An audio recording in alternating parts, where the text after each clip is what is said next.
Baik, bismillahirrahmanirrahim. Assalamualaikum warahmatullahi wabarakatuh. Teman-teman yang dirahmati Allah, alhamdulillahirrabbilalamin. Dalam episode kali ini kita akan membahas mengenai sebuah amalan yang sangat luar biasa.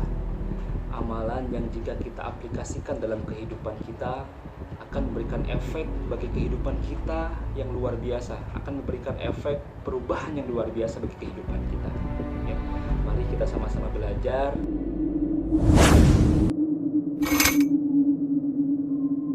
Teman-teman yang dirahmati Allah, ya, dalam konten Quranic motivasional ini kita akan membahas mengenai Quran surat Ibrahim ayat 7, ya, yang mungkin kita juga sudah sangat kenal ayat ini, sudah sangat populer, ya. Kita akan bacakan terlebih dahulu. A'udzu billahi minasyaitonir rajim. Wa in ta'adzana rabbukum la in syakartum la azidannakum wa la in kafartum inna 'adzabi lasyadid. Yang artinya, dan ingatlah tatkala Tuhanmu memaklumkan, sesungguhnya jika kamu bersyukur, pasti kami akan menambah nikmat kepadamu, dan jika kamu mengingkari nikmatku, maka sesungguhnya azabku sangat pedih. Teman-teman yang dirahmati Allah, sudah sangat jelas, ya, ayat ini mengenai rasa syukur, ya. Tatkala kita mensyukuri nikmat-nikmat Allah, maka Allah akan menambahkan nikmatnya, ya. Dan berkebalikan 180 derajat tatkala kita kufur akan nikmatnya, tatkala kita mengeluh atas kondisi-kondisinya, maka Allah akan memberikan azab yang sangat pedih, ya. Maka ini sangat luar biasa. Dari ayat inilah menghasilkan beberapa teori yang luar biasa yang diambil oleh beberapa saintis untuk dikembangkan menjadi ilmu-ilmu lainnya, ya. Dalam ilmu NLP, ya, ada sebuah presuposisi atau asumsi-asumsi dasar yang digunakan NLP, ya, atau juga disebut jargon lah, ya. Oh ya, teman-teman yang tidak mengetahui NLP itu adalah Neuro Linguistic Programming. Jadi suatu teknik bagaimana manusia mengorganisasikan pikirannya, perasaannya, bahasa, dan perilakunya untuk mencapai tujuan yang diinginkannya, ya, NLP itu. Salah satu presuposisi NLP, ya, dalam salah satu jargon NLP ada yang disebut dengan life, mind, and body are one system, ya. Jadi kehidupan, kemudian pikiran, dan badan kita adalah satu sistem. Tatkala pikiran kita positif, maka badan kita akan melakukan aktivitas-aktivitas yang positif. Ketika aktivitas kita positif, maka akan menghasilkan kehidupan yang positif, ya. Kehidupan yang bahagia, kehidupan yang apa yang kita inginkan, kehidupan yang lebih bahagia, ya. Dan begitu sebaliknya, tatkala pikiran kita dipenuhi dengan pikiran-pikiran negatif, ya, itu akan menghasilkan aktivitas, ya, atau aktivitas fisik, aktivitas badan kita, body kita, ya, dengan aktivitas-aktivitas yang negatif, dan itu menghasilkan kehidupan yang negatif pula di kemudian hari, ya. Jadi life, mind, and body are one system, itu dalam salah satu presuposisi NLP. Dan ini juga berkaitan, dan ini juga sangat relate dengan ayat Quran tadi yang kita bahas. Jadi bagaimana ketika kita bersyukur, kita berterima kasih, kita merasa menghargai segala sesuatu yang diberikan Allah Subhanahu wa taala, maka Allah akan tambah nikmatnya, Allah akan tambah kualitas kehidupannya, ya. Ini sangat relate sekali dengan ayat tadi. Teman-teman yang dirahmati Allah, ya, kemarin saya mengikuti training online, ya. Jadi para alumni NLP mengadakan sharing session, ya. Salah satu alumni NLP itu ada yang seorang master trainer magnet rezeki bernama Ibu Dr. Izzah Firzawati, ya. Dia juga seorang camat, ini luar biasa, ya, camat PNS, tapi juga menyukai dalam dunia-dunia motivasi dan keilmuan ya. Beliau memberikan training magnet rezeki ya. Jadi magnet rezeki ini memiliki 30 jurus ya. Ini sangat luar biasa, sangat powerful sekali. Jadi dalam kesempatan training kemarin itu menyampaikan 3 jurus ya. Jurus yang pertama mengenai perisai rezeki, jurus kedua mengenai the law of rejection, dan jurus ketiga ini mengenai disiplin kata.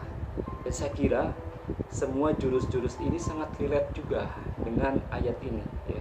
Bagaimana perisai rezeki ya, yang dimaksud dengan perisai rezeki itu adalah kemaksiatan ya. Ya, Allah itu memberikan rezeki kita sangat berlimpah ruah, tapi kita tahan rezeki itu dengan kemaksiatan kita ya. Dan kemaksiatan itu adalah pasti berpola negatif gitu kan. Dan ini pun relate dengan ayat tadi. Tatkala kita kufur adalah sesuatu yang negatif, Allah akan berikan azabnya ya. Azabnya kan bermacam-macam, bisa berupa penderitaan, bisa berupa kesulitan, rezeki dan lain sebagainya. Dan mungkin azab yang lain juga di akhirat sana nanti. Kemudian di jurus kedua juga dijelaskan mengenai the law of rejection ya. Ini mengenai bagaimana kita berpikir ya, bagaimana kita selalu memikirkan sesuatu itu akan terproyeksikan di masa depan kita. Tatkala kita selalu memikirkan kebaikan, memikirkan hal-hal positif, memikirkan kesuksesan demi kesuksesan, maka itu akan terproyeksikan di masa depan, akan terwujud sesuatu yang apa yang kita pikirkan, diproyeksikan ya. Dan begitu sebaliknya, tatkala kita negatif, berpikiran negatif ya, itu akan memproyeksikan kehidupan masa depan yang negatif pula ya. Kehidupan yang apa yang kita pikirkan gitu kan, apa yang kita pikirkan semuanya akan terproyeksikan dalam kehidupan nyata kita, seperti itu. The law of rejection, atau mungkin juga di luar sana dikenal dengan the law of attraction ya, dan sebagainya lah. Ini pun sangat relate dengan ayat ini ya. Tatkala kita bersyukur ya, bersyukur adalah kata-kata positif, pikiran positif, perilaku positif. Hal-hal positif ini, proyeksi positif ini adalah berupa nikmat-nikmat Allah yang bertambah ya. Lihat kan seperti itu ya. Kemudian jurus yang ketiga ini mengenai disiplin kata. Dan ini lebih relate lagi dengan ayat itu gitu kan, dengan ayat la in syakartum la azidannakum. Tatkala kita berkata-kata baik ya, tatkala kita disiplin dalam mengeluarkan tutur kata kita. Kan kata-kata itu adalah sebuah doa ya, sepakat ya. Kata-kata adalah sebuah doa, dan semua doa akan dikabulkan oleh Allah Subhanahu wa taala, baik itu baik ataupun buruk. Betul kan ya? Semua doa itu akan dikabulkan oleh Allah, baik itu positif, negatif, semua dikabulkan oleh Allah Subhanahu wa taala.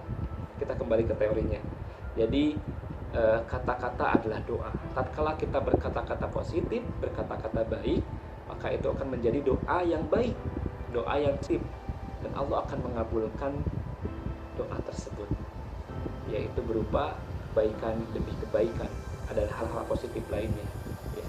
Dan begitu pun sebaliknya, tatkala tutur kata kita yang keluar adalah hal-hal yang negatif, itu akan menjadi doa yang negatif, dan Allah akan mengabulkannya berupa hal negatif, berupa keburukan demi keburukan, kehidupan yang semakin sulit dan lain sebagainya ya. Lihat dengan ayat yang kita bahas, bagaimana Allah memberikan panduan yang sangat luar biasa dari ayat ini. Maka teman-teman yang dirahmati Allah ya, mari kita lebih tadaburi ayat ini lebih dalam lagi gitu. Bagaimana kita bisa memperkuat daya pikiran kita, kemudian kita berikan asupan-asupan yang positif ya. Karena ketika pikiran ini diberikan asupan-asupan apa yang positif, kata-kata yang positif, pelajaran-pelajaran yang positif, hal-hal yang positif, maka itu akan memberikan efek aktivitas kita yang positif pula ya. Kemudian yang lebih pasti adalah ketika kita lebih baik ya, tatkala aktivitas kita lebih baik ya, suasana religius kita suasana ruhiyah kita lebih baik ya, itu akan mendatangkan nikmat-nikmat Allah. Baik teman-teman yang dirahmati Allah ya, mungkin itu saja dulu ya yang saya bahas. Nanti mungkin ada beberapa yang kita bahas di episode-episode selanjutnya ya, mengenai kelanjutan dari episode ini akan dipertajam lagi di episode-episode berikutnya.